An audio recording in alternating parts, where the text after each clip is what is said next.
মহাজন কি বললেন?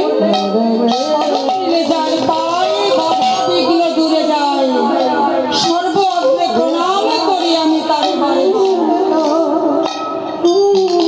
যে নামের রাজি ধন্য তার এই কীর্তনের জন্য সাজানো এই ভক্তির বৃন্দাবন।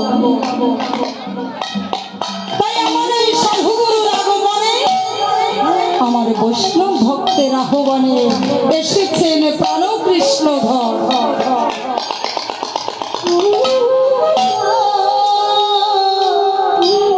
আমরা সকলে আজ এই বৃন্দাবনের ধুলি মাটি সর্ব অঙ্গে মেখে হব খাটি, আছে ভুল ত্রুটি খুঁটিনাটি সারা জীবন ভর।